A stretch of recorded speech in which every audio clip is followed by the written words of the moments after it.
We're back for another episode of Not Cool in High School Horror with ABJ. We're going to be doing a movie here. You see it in the thumbnail, Y2K. So I have a little bit of a different format or how I'm going about doing things anymore. So I'm going to try it out with you guys. Let me know what you think with the new style of content. I'm going to have guests on here. I just want to record a bunch of them. So full disclosure, it is February the 5th as I'm recording this. I'm going to try to record at least one every single day and just kind of put them out once a week just to build up a little backlog of content for a while. I might sneak some newer ones in between episodes, so if it looks like something's recorded or not, or maybe I try to be just full disclosure with these. But I'm welcoming guests on to do these, trying this new format out a little bit myself before I go into it. If you have a suggestion for a movie, please put it in the below. But I want a huge shout out to my boy Alex, who hooks me up with his Voodoo account that I add movies, he adds movies, and we collectively do that. I think there's somebody else involved with it too, but that's just how we do it. I don't know if that's against the terms of service. Don't come at us. But this movie's going to be Y2K. Not Chris Jericho. I know I do a lot of wrestling content, but that's not what this is. So it is going to be on the last night of 1999, two high school juniors crash a New Year's Eve party only to find themselves fighting for their lives with when the terror of Y2K becomes a reality and all the machines rise up against humanity. So I'm going to watch the trailer real quick. I'll be right back. And we will. I'll tell you what I think of the trailer and what I expect of this movie, and if I think I'm gonna like it or not. So we'll be right back. All right, so I just watched the trailer. I can't tell if it takes place in Australia. They do have accents. Some people did, some people didn't. So maybe just characters in the movie are from other places. I don't know. That's pretty interesting. I didn't know this just looking at it, but Jonah Hill is one of the producers because as I'm watching this, it felt like old school, like Super Bad meets like Gremlins or Short Circuit. Like it was very, I don't know. It looks like a really fun timepiece movie. So essentially, yeah, all the machines take over on Y2K and it fucks up this giant party. So why I picked it, I'm going through my list of movies and I'm trying to go by ones that are somewhat new, but not too new or too old. And it just kind of jumped out at me. Y2K, I remember being, obviously around at that time and everything was always like, is it going to be a thing? Is it going to be spooky? What's going to happen? So I don't know, I kind of picked it. And it's a horror comedy. I am going to be watching this with Lily. She's not amazing with horror yet, so I kind of want to ease her in with some horror content, and I felt like a horror comedy would be a fun way to kind of bring it back to the horror, to the Not Cool in High School, doing that mix. But I'd never heard of this movie. I don't remember seeing the trailer. I don't remember really anything about it. I've been kind of like shut in when it comes to like newer pop culture stuff, which I'm hoping this content drives me back into it. But this is something I normally would consume. This is horror comedies are right up my alley. I love comedies. I love horror. I love when they come together. But probably my favorite, if it's not horror comedy, I do also like the slasher movies. They're definitely some of my favorite when it comes to the horror genre. And my first expectations that I think I'm probably gonna like this movie.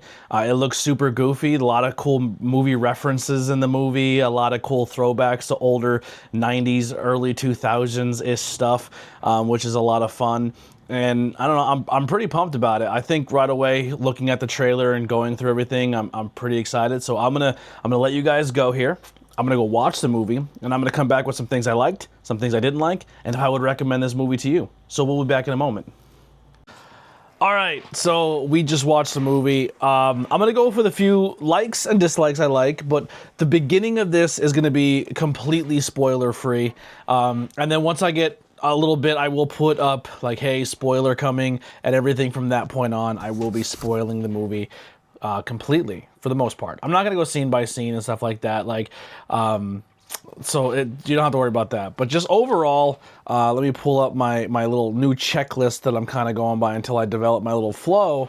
I wanted to get over, first off, overall impressions, right? I really like this movie. I genuinely enjoyed it. I thought it was a very, very fun watch.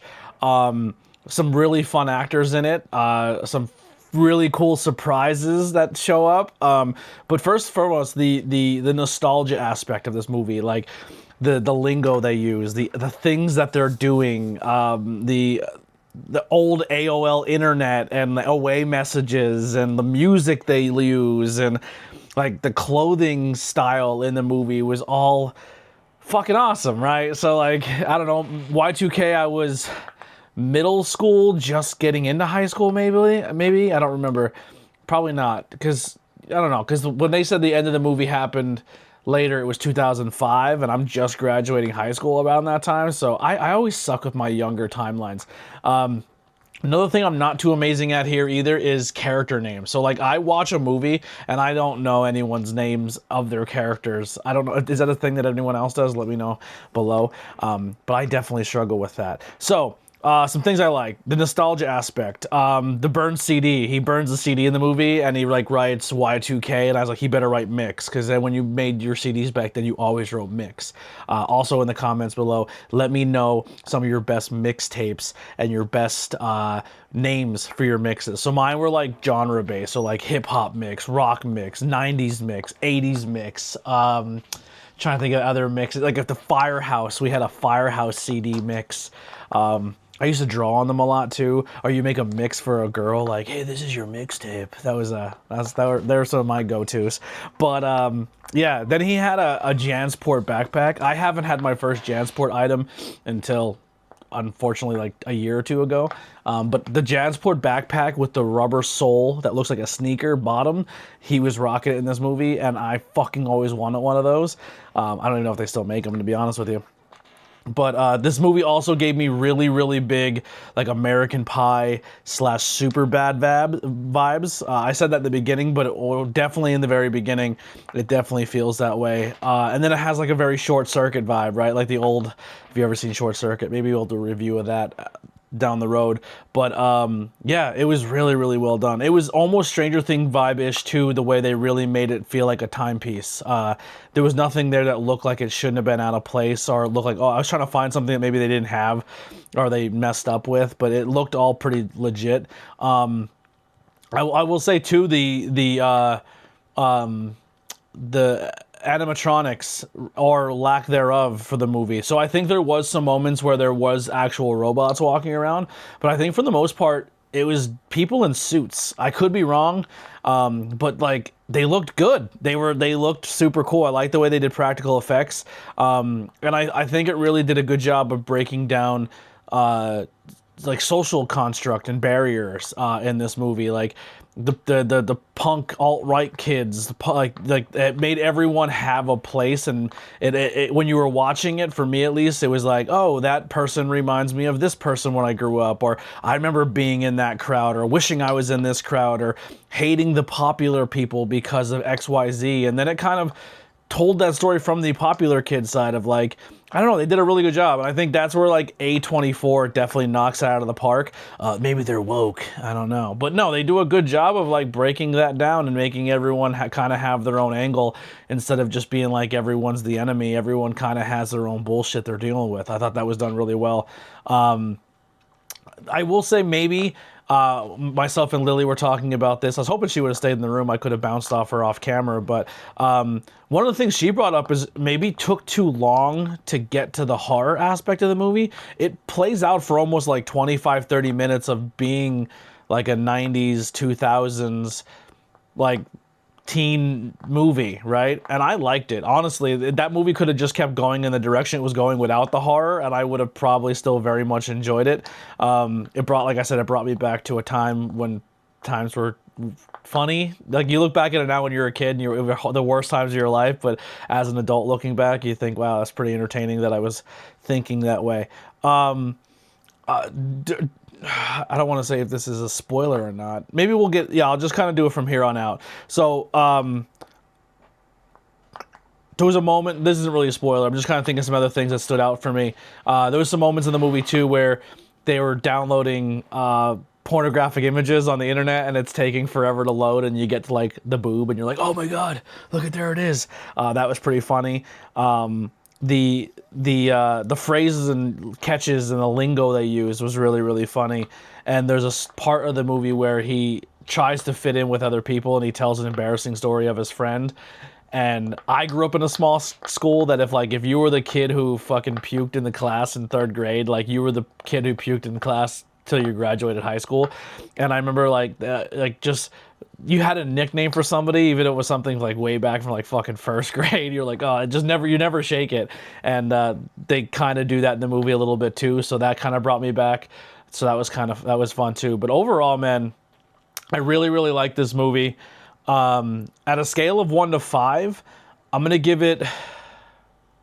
You got to protect the 4. 4s are really, really hard to get. 5s are perfect movies.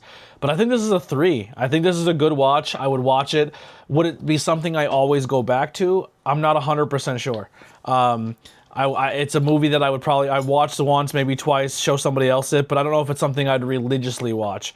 But overall, I thought it was really, really fun. I definitely recommend other people watching it. And yeah, so I'm going to take a quick pause real quick, and then I'll come back for some spoiler versions or things in the movie. So let me know in the comment what you thought of it, and we'll go from there and go on to the next part. I'm back. All right, so the reason why I stopped is my mom came up and she's fucking staring at me while I'm trying to record. It was throwing me off. So I had to talk to her, and then I told her to fuck off, and now here we are. Love you, Mom. All right, we're back. So spoilers from here on out. Jesus Christ. The last I'll do that's like a spoiler.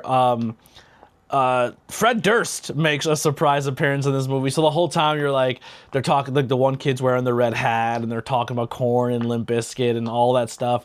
And then he makes an appearance as himself, as Fred Durst, which was fucking awesome.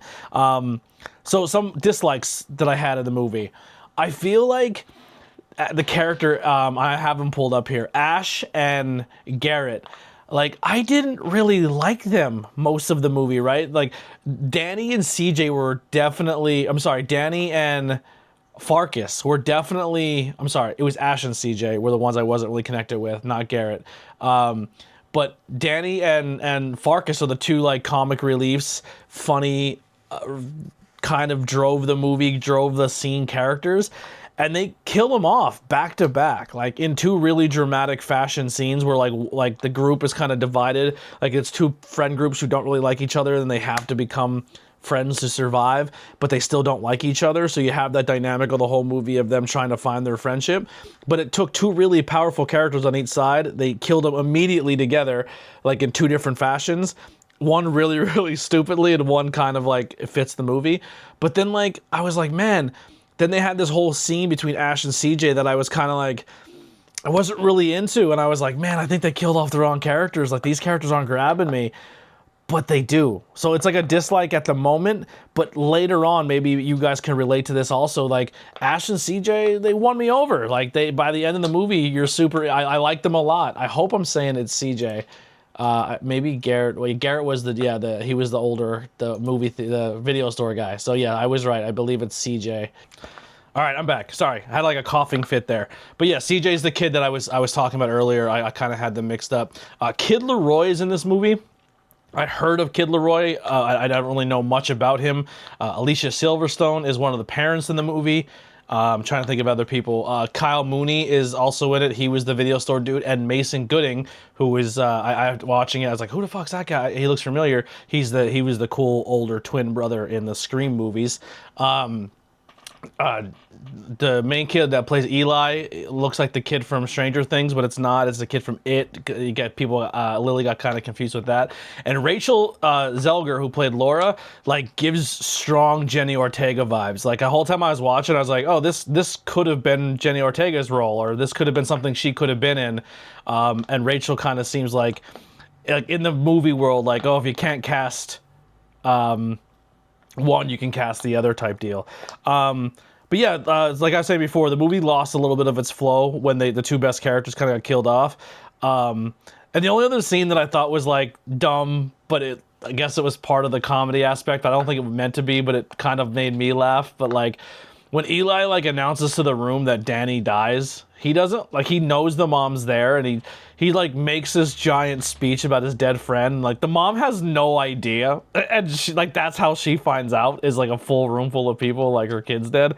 I thought that was kind of fucked up. But Yeah, I don't know. So what I'm going to do here for the last part of this video, and then we're going to get out of here, is I already gave my scale. I'm going to give this a 3 out of 5. I really, really enjoyed it. I would recommend this to people. I think other people should watch it. And I'm just going to kind of go through some fun facts on IMDb, maybe some things about it that you wouldn't know. So here we go. Some trivia or do you know stuff, or maybe even some goofs here we'll pull up. So the first little trivia thing, Jenny Ortega was originally cast as Laura, but due to scheduling conflicts to the film, she couldn't do it, and she was replaced with Rachel. There it is. I literally just said that, did not know that was a thing.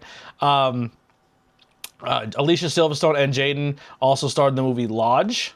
I'm not sure what the Lodge is, but maybe it's another A24 bit, or from the producers or something work with them before. Out of the main cast, Mason, Aguardo were alive in the events of the film. Gooding was 3 years old and Franco was 5.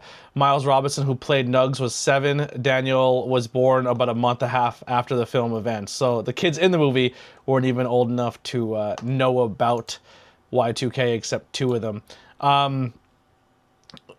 So the VTech branded, so here's some with some errors in the movie. The VTech brand landline cordless phone shown in Soccer Chris's parents' bedroom on December 31st, 1999 was not made until late 2010. So they got him. I was looking for stuff like that and I couldn't think of any, but there's one. And the 5950 cap that Ash is wearing throughout the movie has a New Era logo embroidered on the side of the hat. That was not added to the MLB hats till 2016. Oh no! At the party, Danny sings the Thong Song by Cisco. However, it's December 1st, 1999, and the song wasn't released until February 15th, 2000. While the single of the Thong Song was released wasn't released till 2000. The album Unleash the Dragon that it contained in was released on November 1999, meaning so it was possible for the song to be played throughout the course of the movie. I was talking to Lily about that too, like a little nostalgia thing. Like, I remember the thong song being a huge thing and not seeing my first thong on a girl until much, much, much, much later. I was like, man, I can't wait to see my first girl in a thong. I had to wait a while. I was still very young when the thong song was coming, and no one was rocking thongs at that point. That was definitely not a thing. So there's a whole bunch of movies that they mess up into, like they put VHS movies in the thing, and some of them shouldn't have been released yet. Yeah, so it's a lot of fun things.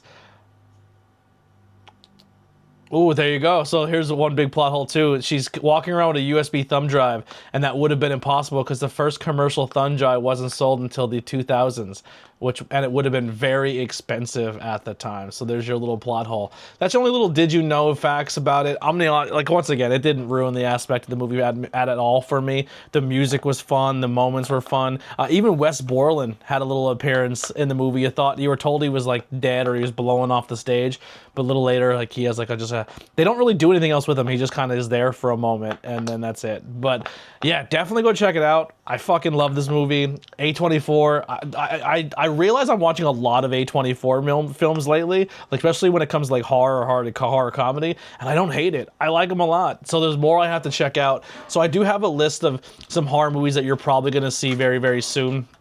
So if I don't do them in order, don't bark at me, because, you know, it's a lot. But I have Nosferatu on the list. I have Heretic, which is on the list. Smile 2, Terrifier 3. I'll be going back to hang out with Courtney to do that one.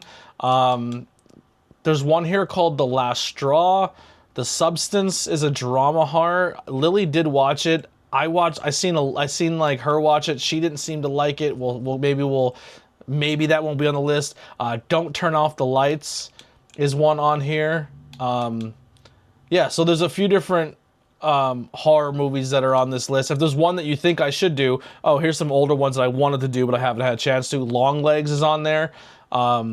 This movie called Oddity looks really cool. A Quiet Place I want to go back and do. The Exorcism with Russell Crowe is on my list. The Strangers Part 1 is there. There's a few that I didn't get a chance to cover that I definitely want to go back and do. So we do have a laundry list of horror movie to cover. Not so much horror, but I don't know if I'll do it under. It's sci-fi. I don't know if I don't know. We'll figure it out. But a lot of cool movies coming up. If there's anything you think I should do, let me know in the comment section. Thank you, and we're back. Not Cool in High School Horror. I'll be back for the next one. Also, t-shirt today. Fright Rags. Definitely go and support Fright Rags. I love them to death. They make great horror merch. Also in the comments, sorry I'm making you guys type so much, but I just want to communicate with y'all. Let me know your favorite horror brands or t-shirts. I know there's like Cavity Crunch, or I forget what the hell they're called, Cavity Horror or something. But I personally like Fright Rags when I have money to buy t-shirts. But let me know where you get your horror merch and swag. If you have any cool horror collecting things, and if you do get them, I know there's a bunch on my list as well. I want to get a bunch of NECAs. But yeah, thank you guys so much for watching the video. We'll see you next time with the next movie. Until then, ABJ, out of here.